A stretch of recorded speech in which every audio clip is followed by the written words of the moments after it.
বিৰোধী গাদ্দাৰী কংগ্ৰেছৰ বিশ্বাসঘাতক কংগ্ৰেছ সুবিধাবাদী কংগ্ৰেছ কংগ্ৰেছে হৰুৱাব নিবিচাৰে বিজেপিক বিৰোধীক অন্য দলত ব্যৱহাৰ কৰিছে কংগ্ৰেছে অন্য বিৰোধী দলক ব্যৱহাৰ কৰি নিজৰ ভেটি মজবুত কৰিছে কংগ্ৰেছে অসমত কংগ্ৰেছে বিৰোধীক বাৰে বাৰে কৰিছে প্ৰতাৰণা মই বৰ ভাবৰ বাবে ঐক্যবদ্ধ হোৱাৰ সলনি কংগ্ৰেছে কৰিছে বুকা ছটিওৱাৰ ৰাজনীতি ৰাজ্যত কংগ্ৰেছ দলৰ আদৰ্শক লৈ চিন্তিত বিৰোধী সন্মিলিত মৰ্চা কাৰণ কথা আৰু কামৰ মাজত আকাশ পাতাল পাৰ্থক্য কংগ্ৰেছৰ লোকসভা নিৰ্বাচনত বিৰোধীক এখন আসন দি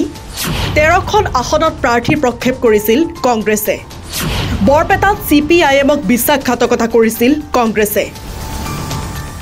নিৰ্বাচন পাৰ হোৱাৰ পাছত নাটক আৰম্ভ কৰি নিৰ্বাচনৰ পূৰ্বে আতৰিকৈ সংঘাত সৃষ্টি কৰে কংগ্ৰেছ দলে যাৰ বাবে বিবুদ্ধিত পৰিছে বিৰোধী ৰাজনৈতিক দলসমূহ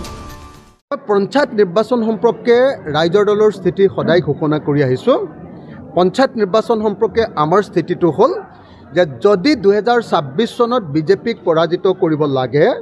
তেতিয়াহ'লে সকলো বিৰোধী দলে ঐক্যবদ্ধভাৱে পঞ্চায়ত নিৰ্বাচনটো খেলিব লাগে যদি পঞ্চায়ত নিৰ্বাচনটো আমি একেলগে খেলোঁ তেতিয়াহ'লে 2026ৰ কাৰণে আমাৰ সকলো দলৰ বিৰোধী দলবিলাকৰ 16টা দলৰ কৰ্মীবিলাকৰ মাজত একদম অন্তঃকৰণে যিটো একতা সেই একতাটো আহি যাব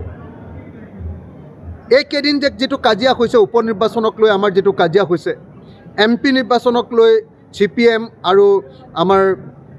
কাৰ্বি আংলঙৰ যিটো আঞ্চলিক দল সেই দুইটা দলৰ লগত কংগ্ৰেছৰ যিটো সংঘাত হৈছিলে সেই সংঘাতটো যদি দূৰ কৰিব লাগে আৰু আমাৰবিলাকৰ লগত যিবিলাক আঞ্চলিক দলবিলাকৰ লগত বামপন্থী দলবিলাকৰ লগত ৰাষ্ট্ৰীয় দল কংগ্ৰেছৰ যদি সঁচাকৈ সমিলমিল হ'ব লাগে একদম গ্ৰাছৰুটলৈকে তৃণমূল পৰ্যায়লৈকে তেতিয়াহ'লে আটাইতকৈ ডাঙৰ অস্ত্ৰটো এখন পঞ্চায়ত নিৰ্বাচনটো এই নিৰ্বাচনটো আমি একেলগে খেলিব লাগিব কিন্তু দুৰ্ভাগ্যৰ কথা যে কংগ্ৰেছে সদায় ইলেকশ্যনটো অহাৰ লগে লগে তেওঁলোকে বেলেগ হৈ দিয়ে আকৌ ইলেকশ্যনটো যোৱাৰ পাছতে একলগ হ'ম বুলি কৈ দিয়ে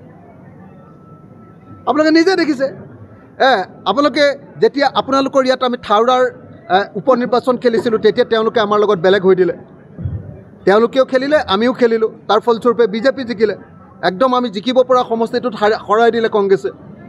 ঠিক তেনেকৈ আকৌ যেতিয়া আপুনি দেখিছে যে MP ইলেকশ্যন আহিলে তেতিয়া তেখেতসকলে বামপন্থীৰ লগতো বুজাবুজি নকৰিলে মাত্ৰ এটা সমষ্টি 14টাৰ ভিতৰত 13টা সমষ্টি তেখেতসকলে খেলি এটা মাত্ৰ সমষ্টি এৰি দিলে তাৰপিছত আকৌ এবাৰ উপ নিৰ্বাচন আহিলে আপোনালোকে দেখিছিলে 5টা উপ নিৰ্বাচন 5টা সমষ্টিৰ উপ নিৰ্বাচনৰ সময়তো আকৌ কংগ্ৰেছে একেই গতি ল'লে ইলেকশ্যনৰ লগে লগে তেওঁলোক বেলেগ হৈ দিলে আকৌ ইলেকশ্যনৰ পাছত ক'লে যে না আমিতো একলগ হ'ম উল্টাই আমাকে দুখ দিলে যে অখিল গগৈ যদি বেছি কথা কয় তেতিয়াহে বোলে হেৰি নহ'ব অথচ আমি সকলোৱে জানো যে তেখেতসকলে আমাক একদম ৰাম কামোৰ দি তো তেখেতসকলে আমাৰ ইউনিটিটো ভাঙি দিলে এতিয়া আকৌ পঞ্চায়ত নিৰ্বাচন যেতিয়া আহিলে এতিয়া আকৌ ক'লে যে নহয় পঞ্চায়ত নিৰ্বাচনত আমি বেলেগ বেলেগকৈ খেলিম পঞ্চায়ত নিৰ্বাচনৰ পাছত কথা পাতিম নিৰ্বাচনৰ সময়ত তেওঁলোকে বেলেগ বেলেগকৈ খেলিব আৰু নিৰ্বাচনৰ পাছত আমাৰ লগত ইউনিটিৰ কথা পাতিব এইটোতো ভয়ানক কথা এইটোৱে প্ৰমাণ কৰিছে যে কংগ্ৰেছে আচলতে বিজেপিক হৰুৱাব খোজা নাই কংগ্ৰেছে মাত্ৰ তেওঁলোকৰ নিজৰ হেৰুৱা যিটো গণভিত্তি তেওঁলোক যে হাৰিছে প্ৰত্যেকটো সমষ্টিতে তেওঁলোকৰ অৱস্থা ভাল কৰিবৰ কাৰণে তেওঁলোকে লাগি আছে আৰু অৱস্থা ভাল কৰিবৰ কাৰণে আমাক খটুৱাব খোজে আৰু আমাক কেতিয়াও আসন এৰি দিব বা স্পেচ বা খালী ঠাই এৰি দিব নোখোজে গতিকে এইটোৱে প্ৰমাণ কৰিছে যে কংগ্ৰেছে বিজেপিক হৰুৱাব খোজা নাই কংগ্ৰেছে বিজেপিক জিকাই থাকিব কৈছে কংগ্ৰেছে মাত্ৰ ইলেকশ্যনৰ সময়ত নাটক এটা কৰে ইলেকশ্যনৰ সময়ত আকৌ সেই নাটকটো ভাঙি দিয়ে তাৰ আগে নাটক এটা কৰে ইলেকশ্যনৰ সময়ত ভাঙি দিয়ে আৰু এনেকৈ সদায় আমি বিজেপিক সহায় কৰি থকা দেখিছোঁ সেইকাৰণে মই একদম স্পষ্টকৈ কৈছোঁ যে আমি পঞ্চায়ত নিৰ্বাচনত বেছি আসন নেখেলোঁ ৰাইজৰ দলে বাকী দলবিলাকে নিশ্চয় বেছি আসন নেখেলে গতিকে কংগ্ৰেছে আমাক কেইখনমান আসন দিব লাগে আৰু বাকী গোটেইবিলাকতে কংগ্ৰেছে খেলক আমি তেওঁলোকক সহযোগিতা কৰিম আসনৰ ভাগ বতৰা প্ৰসংগ আহিলেই কংগ্ৰেছে কৰে বিসম্বাদ যেন সকলো আসনেই লাগিব কংগ্ৰেছক কংগ্ৰেছ দলৰ বাবে বিজেপিয়ে লাভ কৰিছে জয় লাভৰ সুবিধা আগন্তুক পঞ্চায়ত নিৰ্বাচনত কংগ্ৰেছ দলৰ স্থিতি হ'ব লক্ষণীয় MMD ফ'কাছ আপডেট গুৱাহাটী প্ৰতিযোগিতা অথবা পক্ষত দুষ্ট নহয় সদায় অসমীয়াৰ স্বাৰ্থত MMD Focus. All